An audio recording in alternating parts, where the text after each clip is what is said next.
I'm Sarah Hooker, and I'm here to tell you why ISO is your friend.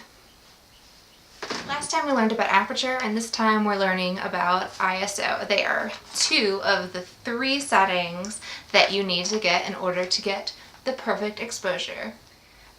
ISO is the measure of how sensitive your camera sensor or film is. Of those three major settings, ISO is almost always the first one that I choose, because I look at the general scene and I think, how dark is this, how light is this, and how sensitive do I want my film to be right now. In the olden days, or people who just love shooting film, you have to get film in rolls, of course, and you only get one ISO per roll. So you can get a roll of 3200 ISO film, or you can get a roll of 400 ISO film. And so if you wanted to go from shooting a really bright scene to a really dark scene, you wanted to change your ISO, then you had to change out your roll of film.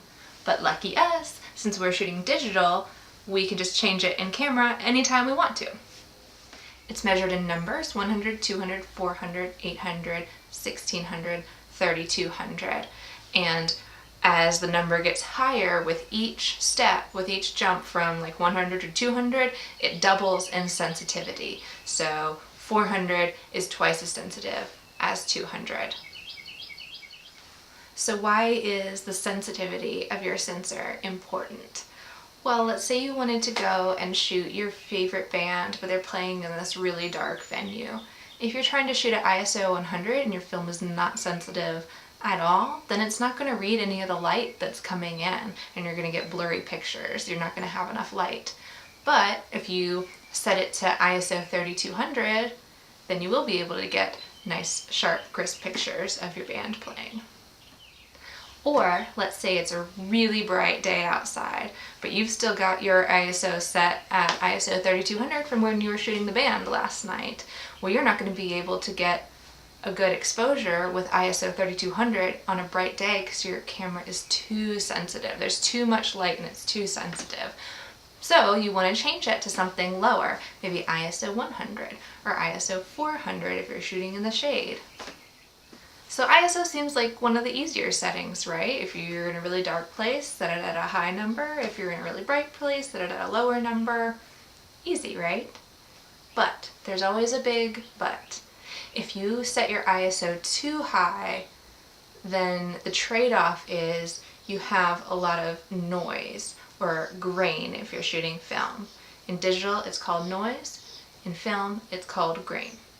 So if you go up to ISO 3200 and you're shooting that band, you're going to have a noisy image. And although neither are ideal for making the cleanest, crispest picture that you can, sometimes people like the look of film grain because it has sort of an organic, nostalgic, textured quality to it, whereas digital noise is just generally seen as undesirable. So here's an example of some film grain. It's just a grainy black and white picture that I took on film, and I'm just going to zoom in here so you can see the nice textured little bits of grain in there, and you can see how it's not super clean looking, but it does kind of have a neat feeling to it. Next, we're going to look at an example of digital noise with different ISOs. This first photo that I took of the gnomes was shot at ISO 100. And if you zoom in, we're going to zoom in on the gnome's foot here, you can't really see much noise at all. ISO 100 is going to be very clear. But I took the same photo at ISO 3200. And if you zoom in on the gnome's foot here, you can really see a lot of digital noise, which looks kind of like that film grain we looked at earlier, but just not as pretty.